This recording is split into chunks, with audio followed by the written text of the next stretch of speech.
Hello बच्चों, let's read the questions. Right true और false. Proliferative phase of menstrual cycle is characterized by increase the secretion of estrogen, while the luteal phase is characterized by increase the secretion of progesterone. Question ये कह रहा है कि पोलिफरेटिव phase जो होता है menstrual cycle का, वो किसके सिक्रेशन से होता है? करेक्टराइज से एस्ट्रोजन के, और इसे ल्यूटियल फेज करेक्टराइज होता है किसके सिक्रेशन से? प्रोजेस्टेरोन के फेज से. तो सबसे पहला एक की कॉन्सेप्ट को देखते हैं, और इसके जो की कॉन्सेप्ट हैं वो है मेंस्ट्रुअल की कॉन्सेप्ट. इसके जो की कॉन्सेप्ट हैं वो है मेंस्ट्रुअल साइकिल. मेंस्ट्रुअल साइकिल, जो मेंस्ट्रुअल साइकिल है, इसको क्या बोलते हैं? इसके की कॉन्सेप्ट. ये एक साइक्लिक चेंजेस होता है ह्यूमंस फीमेल्स के अंदर, और इसकी जो ड्यूरेशंस होती है वो 28 डेज होती है. 28 डेज इसकी ड्यूरेशंस होती है. तो आप देखेंगे ये जो होता है ये 28 डेज तक. सबसे पहला ये 0 डे से स्टार्ट होता है, 0 डे फर्स्ट डेज, उसके बाद 28 डेज. तो आप देखेंगे शुरुआत से जो है इसके 13 तक, 0 to 13 डे तक फॉलिकुलर मूवमेंट स्टार्ट हो जाता है. फॉलिकुलर मूवमेंट, फॉलिकल्स का डेवलपमेंट स्टार्ट हो जाता है. धीरे धीरे फॉलिकल्स प्राइमरी, सेकेंडरी और टर्सरी फॉलिकल्स बन जाता है. और जो टर्सरी फॉलिकल्स है उसको हम लोग क्या बोल देते हैं? Graafian follicles. यानी 13th डे तक लगभग डेवलप्ड हो जाता है क्या? Graafian follicles.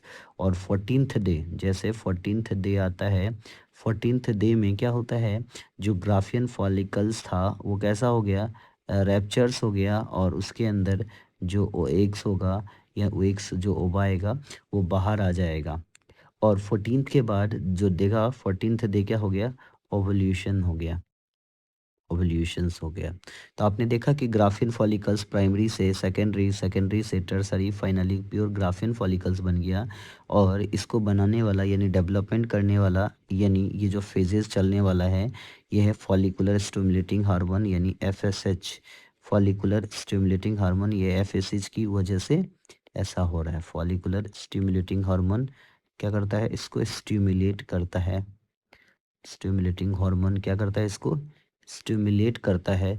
किसके लिए? ग्राफियन फॉलिकल्स के डेवलपमेंट में. और जो ग्राफियन फॉलिकल्स डेवलप हो जाता है और रिलीज कर देता है एस्ट्रोजन. यानी ये जो साइकिल है, ये प्रोलिफरेटिव फेज है, इसको क्या करने वाले? इसके लिए रिस्पॉन्सिबल है एस्ट्रोजन. एस्ट्रोजन का लेवल शुरुआत में बढ़ता रहता है, but at the 14 days LH का लेवल काफ़ी ज़्यादा हाई हो जाता है, और उससे क्या हो जाता है?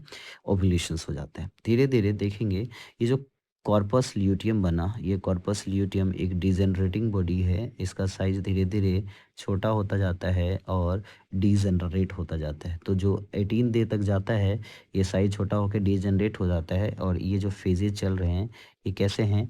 ल्यूटियल फेज हैं. इसको बोलते हैं ल्यूटियल फेज.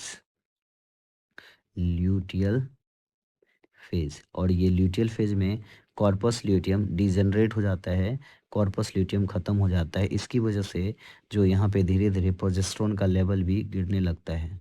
यानी जब कॉर्पस ल्यूटियम डेवलप था तो प्रोजेस्टेरोन ज़्यादा से ज़्यादा सिक्रेशन होता था.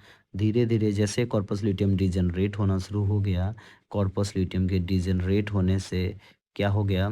कॉर्पस ल्यूटियम के डिजेनरेट होने से क्या हो गया? प्रोजेस्टेरोन का सिक्रेशन कम होने लगा. तो यानी ये जो स्टेटमेंट है पॉलीफेटिव फेज में, इसका एस्ट्रोजन रिस्पॉन्सिबल है और ल्यूटियल फेज में प्रोजेस्टेरोन रिस्पॉन्सिबल है. तो ये जो स्टेटमेंट है तो ये कैसा है? ट्रू है. तो so our final answer is true. Hope you understood it well. Best of luck.